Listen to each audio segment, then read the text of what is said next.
Uh-oh. Guess what day it is? Guess what day it is? Huh? Anybody? Julie, hey, guess what day it is? Oh, come on, I know you can hear me. Mike. What day is it, Mike? Leslie, guess what today is? It's hump day. Woo-hoo!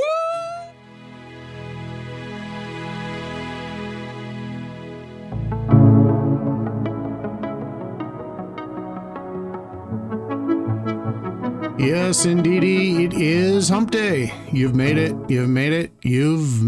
And as a matter of fact, it is July 3rd, so we're right up here against a governmentally mandated day off. Congratulations again to all of you.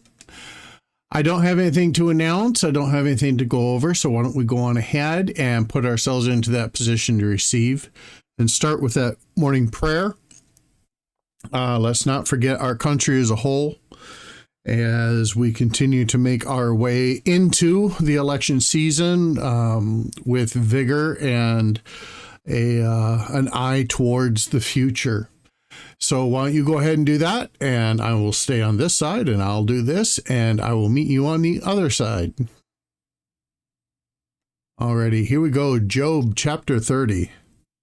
But now they that are younger than I have me in derision, whose fathers I would have disdained to have had set with the dogs of my flock. Yet whereto might the strength of their hands profit me, in whom old age was perished? For want and famine they were solitary, fleeing into the wilderness in former time, desolate and waste, who cut up mallows by the bushes, and juniper roots for their meat. They were driven forth from among men. They cried after them as after a thief, to dwell in the cliffs of the valleys, in caves of the earth, and in the rocks. Among the bushes they brayed. Under the nettles they were gathered together. They were children of fools, yea, the children of base men. They were viler than the earth. And now am I their song, yea, I am their byword. They abhor me. They flee far from me, and spare not to spit in my face. Because he hath loosened my cord and afflicted me, they have also let loose the bridle before me. Upon my right hand rise the youth. They push away my feet, and they rise up against me the ways, and they raise up against me the ways of their destruction. They mar my path. They set forward my calamity. They have no helper. They came upon me as a wide breaking in of waters. In the desolation they rolled themselves upon me. Terrors are turned upon me. They pursue my soul as the wind, and my welfare passeth away as a cloud. And now my soul is poured out upon me. The days of affliction have taken hold upon me. My bones are pierced in me in the night season, and my sinews take no rest. By the great force of my disease is my garment changed. It bindeth me about as the collar of my coat. He hath cast me into the mire, and I am become like dust and ashes. I cry unto thee, and thou dost not hear me. I stand up, and thou regardest me not. Thou art become cruel to me. With thy strong hand thou opposeth thyself against me. Thou liftest me up to the wind. Thou causeth me to ride upon it, and dissolvest my substance. For I know that thou wilt bring me to death, and to the house appointed for all living. Howbeit he will not stretch out his hand to the grave, though they cry in his destruction. Did I not weep for him that was in trouble? Was not my soul grieved for the poor? When I looked for good, then evil came unto me, and when I waited for light, there came darkness. My bowels boiled and rested not. The days of affliction prevented me. I went mourning without the sun. I stood up and I cried in the congregation. I am a brother to dragons and a companion to owls. My skin is black upon me, and my bones are burned with heat. My harp is also turned to mourning, and my organ into the voice of them that weep. Chapter 31. I made a covenant with mine eyes. Why then should I think upon a maid? For what portion of God is there from above, and what inheritance of the Almighty from on high? Is not destruction to the wicked, and a strange punishment to the workers of iniquity? Doth not he see my ways and count all my steps? If I have walked with vanity, or with my foot hath hasted to deceit, let me be weighed in an even balance, that God may know mine integrity. If my step hath turned out of the way, and mine heart walked after mine eyes, and if any blot hath cleaved to mine hands, then let me sow, and let another eat. Yea, let my offspring be rooted out. If mine heart have been deceived by a woman, or if I have laid wait at my neighbor's door, then let my wife grind unto another, and let others bow down upon her. For this is an heinous crime, yea, it is an iniquity to be punished by the judges. For it is a fire that consumeth the destruction, and would root out all mine increase.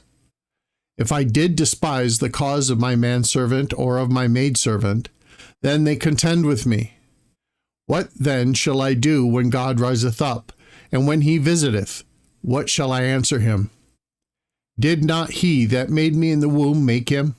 And did not one fashion us in the womb?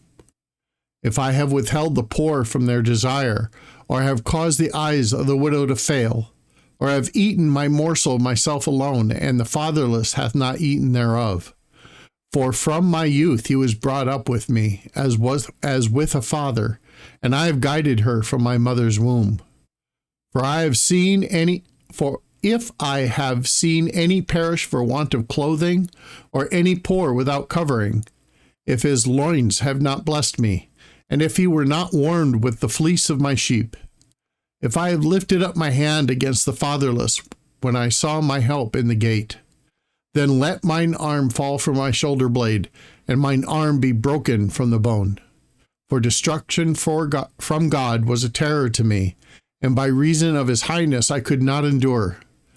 If I have made gold my hope, or have said to the fine gold, Thou art my confidence, if I rejoiced because my wealth was great, and because mine hand had gotten so much, if I beheld the sun when it shined, or the moon walking in brightness, and my heart hath been secretly enticed, or my mouth hath kissed my hand, this also were an iniquity to be punished by the judge, for I should have denied the God that is above. If I rejoiced at the destruction of him that hated me, or lifted up myself when evil found him, neither have I suffered my mouth to sin by wishing a curse to his soul.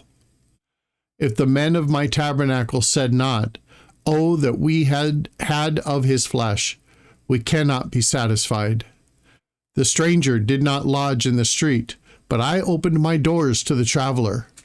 If I covered my transgressions as Adam, by hiding mine iniquity in my bosom, did I fear a great multitude, or did the contempt of families terrify me, that I kept silence, and went not out of the door?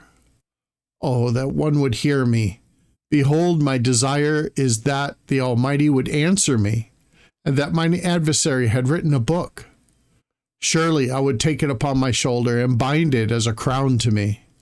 I would declare unto him the number of my steps. As a prince would I go near unto him.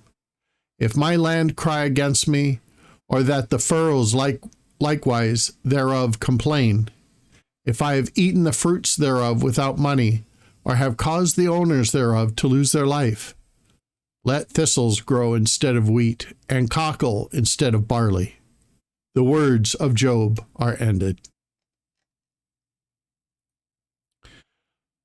Alrighty, everybody. There's a whole lot to unpack in Job, and I think there's a whole bunch of folks who feel the same way, but also don't stay resolute in their beliefs. Instead, they will allow themselves to be talked out of or removed from their beliefs. And it's really important, I think, to read this all in context on your own. Read Job. That way it's not nearly so broke up, and it's easier to understand, at least to me. That would be my suggestion. At any rate, all of you have a great 4th. And never forget, God loves you.